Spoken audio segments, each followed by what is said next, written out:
Hey everybody, thank you for sticking around. Kellie Livernois here, Director of Farm Success. I have had the pleasure of working on our Bushel farm product for about the last 9 years. So that's given me a lot of opportunity to talk to thousands of farmers about what's painful, what's making them happy, what could make their lives better. And I'm really excited today to bring up 3 farmers who, quite honestly, I've only worked with one in the past, so not quite exactly sure what's going to come out today. I want to encourage you, too, to think of questions that you might have. I know I ran these questions by some of you to make sure it's what you're interested in hearing from them today. But please do also probably flag down Alex here in the corner. If you have a question at any point in time, I can stop and ask what you want. So if I could bring out, we've got Jared, Alex, and Ben back here.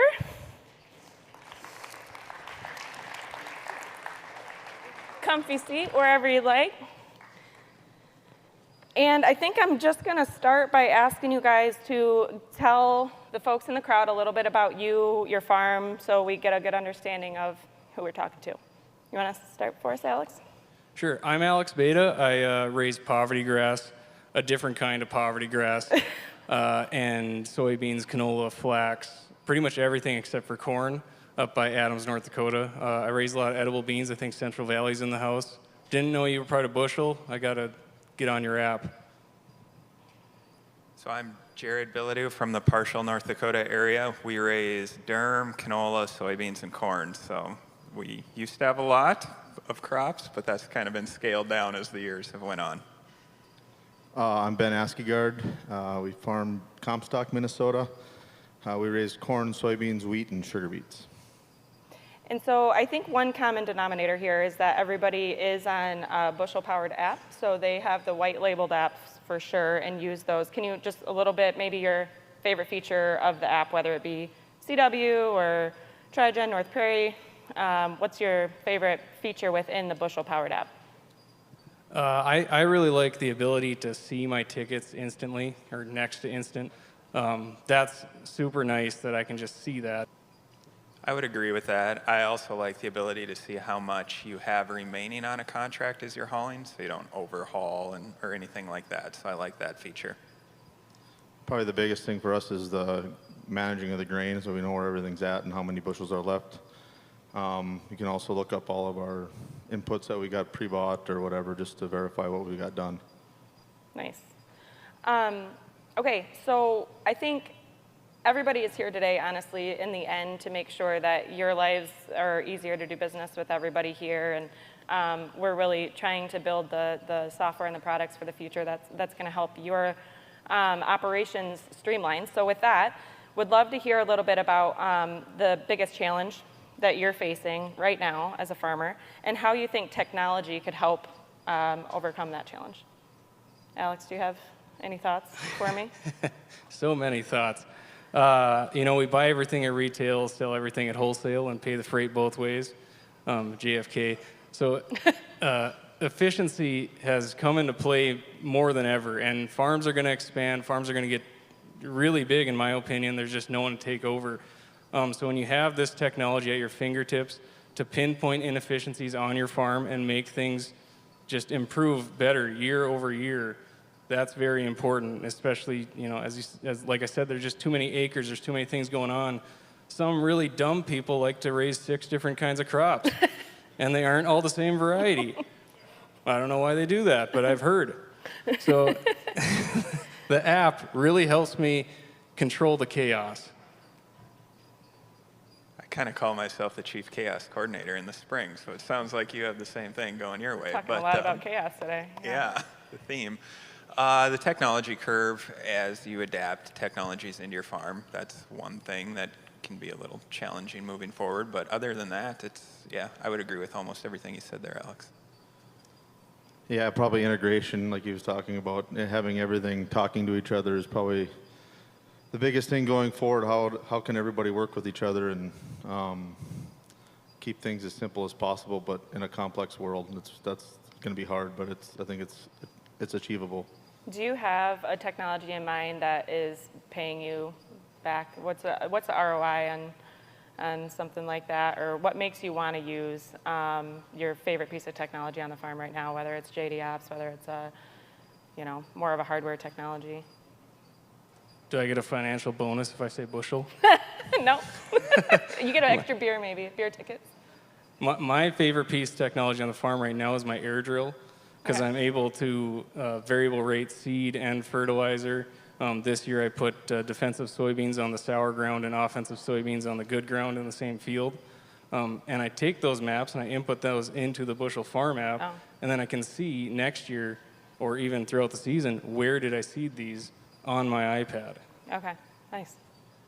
I would say my favorite piece of technology is actually free with the John Deere Operations Center, where you can see everything going on in real time, stuff as it's coming in, and that's really become a nice addition to the toolbox in agriculture. Mine probably has to do more with drainage. We use a software called SD Drain, which we pretty much all of our acres have been covered with LiDAR maps, and we can make ditches and make water flow, because our biggest issue with production agriculture right now in our area is how to manage 3-inch rains and not the 1-inch rains. So that right there would probably be our sweetest technology we're running right now. I don't get to hear about that much, so maybe I'm going to have to learn a little bit more so I can knowledge share. You don't know what SD Drain is? That's the best. Fixed drains for days, though. I've got things to learn about. I live in my software bubble probably too much. Okay, lots of talk about theme, talk about chaos. AI has come up a lot more today than I actually even expected it to, even knowing what our program looked like today. So have you played with it? What are you thinking about it? How do you feel like it's going to change your job as a farmer? Yeah, I mean, I play with it, use it as an advanced Google search, like this cat filter 3646 that isn't labeled, what does it cross over to, what does it fit? It's been helpful in those scenarios. I use Copilot, and it's just not to the capabilities I'd like it to be. Like what I try to use Copilot for is in my Word document or Excel document is to extract data, exactly what you guys showed us with Buddy, but in those documents. So you're on the right track with Buddy.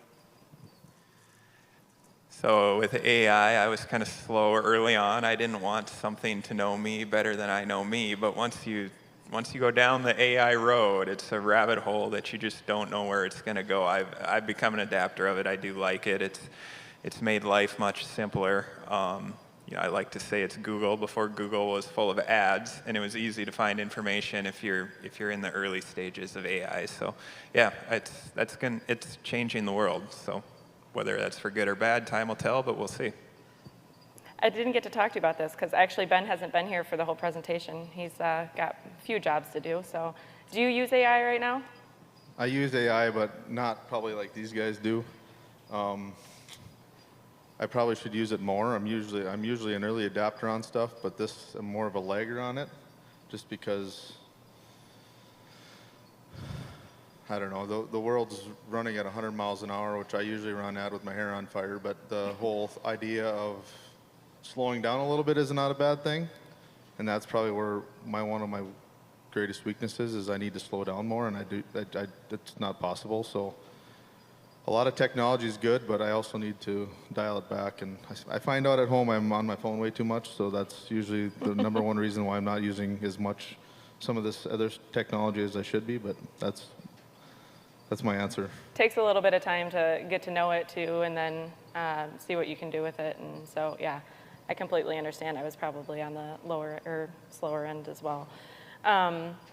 So 20 years from now, speaking of AI and how it's coming into play, how do you see your job as a farmer changing? Like, what does 20 years look like? You're still going to be farming. 30 years, 40 years. Fast forward. Do you see it staying the same, or any major shifts or changes? I think I should be asking you that. Yeah, true. I just put the seed in the ground. You hire other people because we're specialized, right? You're part of my tribe. You guys handle that. You hear that, guys? Our buddy seat? Trying to think how I can answer this. There will be a lot more automation. That'll be in less than 20 years. But it could look a lot different 20 years from now. I know that's not an answer, but it's kind of exciting to see where things go. I think all of us probably have our own theory on what seeding and spraying and stuff like that is going to look like, but yeah, I really don't know, I guess. How do you learn about this new automation, new technologies, or things to try? Like, how do you trust what to actually end up doing differently? Like you, do you have a trusted partner, agronomist? Who does typically you go to say, all right, I can go in with both feet knowing that this person knows what they're talking about? Anybody? I don't know.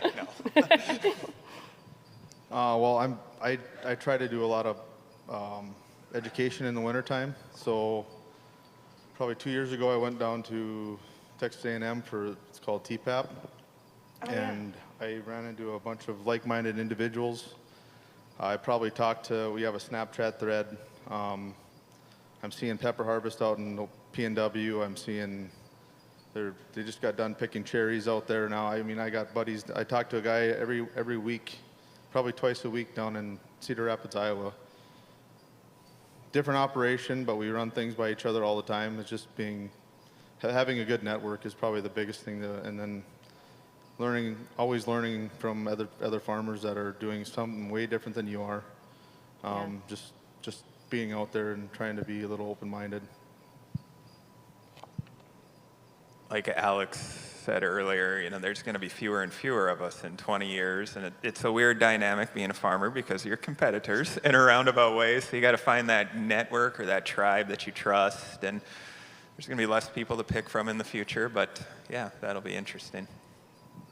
Do you have a go-to, Alex, or a network of folks that you end up going to, or just generational? Sort of. I mean, my agronomist has ideas, but he points me to apps that Bushel Farm kind of covers for me. They have some other different features that would be nicer, but I don't want 6 different apps. I want one. Yeah.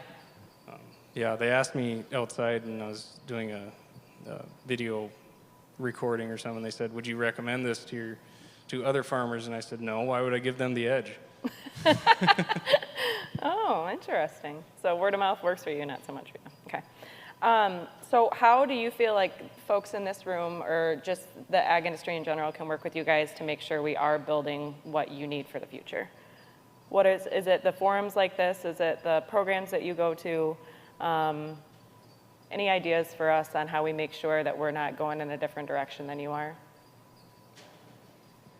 These are nice. I mean, the forums, the programs are good. There's a fine line, though, between educational and oversaturation. So that's something you guys have to figure out on your side of what's too much and what's the perfect amount. But these are nice. Yeah. Probably my biggest thing is making a phone call versus an email. That goes a longer way with me, especially just because I don't know how many emails I get a day, but it's a lot, and a lot of it just gets deleted. I'm more of a pick up the phone type of person if I need an answer, and if you don't have the answer, tell me and get back to me with it. I guess that's probably the biggest thing is. You're willing to pick up the phone, like some people we were talking about earlier. Not everybody is, but right. Yeah. So you're wondering how you market to us, or how do you get the word out? Well, or how we make sure we're building the products that you actually need and want. That's going to solve your problems, and for 20 years now, into the future, as we're all looking to only be better, how we make sure that we're doing it right by you. Yeah, I mean, talk to us, maybe on the app, once a year, prompt, hey, how can we improve, which you might already do that. I'm not, yeah, okay. Every 90 days, actually. Yeah, just ask for, what can I change? We've already had those conversations several times. Yeah. What I would like to see in the app and all that, and you've listened. Just keep doing that. Just keep asking, does this work? How can we improve? Okay, so switching gears a little bit, and I don't know, Alex, if you've had any hands raised, let me know. Feel free to yell at me, but okay, how do you, and this is a little different for you, Ben, because you're also selling, but how do you purchase, how do you end up submitting your orders for your inputs, whether it be seed for chem? A lot of the pre-bookings, I sit down, in December, January, and you know, December I book my seed, January I book my chemical. Mm-hmm. So everyone is, you know, you want to do the click and all that, but so my wife's an attorney in rural North Dakota, and she said the only people that want to meet me in person are the farmers. So you guys are at an uphill battle, because everyone else will meet on Zoom, the email, phone call, they don't care, but she said farmers will always be like, I want to go to the office. Mm-hmm. So I don't know if it's in our blood or what the deal is, but I agree with that. I want to meet with someone. If I'm going to spend $60,000, I'm going to meet with you. You know, I'm not going to send a text. So that's how I like to do it. I like the person to person. Got it. So I call myself a tennis shoe farmer because I'm more the minority of what farmers want. So I'm definitely the text message farmer, like where I want to look back and see, okay, the price, or this product was quoted at this price, and these are the things we talked about on this grain contract or whatever. So I like the ability to do that. I'm fine with meeting in person, but yeah, the older I get, the more I find out I'm definitely in the minority of our culture, that's for sure. And there's a little paper trail there to remind you of what was said when. I guess I'm more of a meet in person type of guy. Actually, I found with my dad and uncle, and it's better if everybody's in the same room. Especially the older generation, they want to meet in person.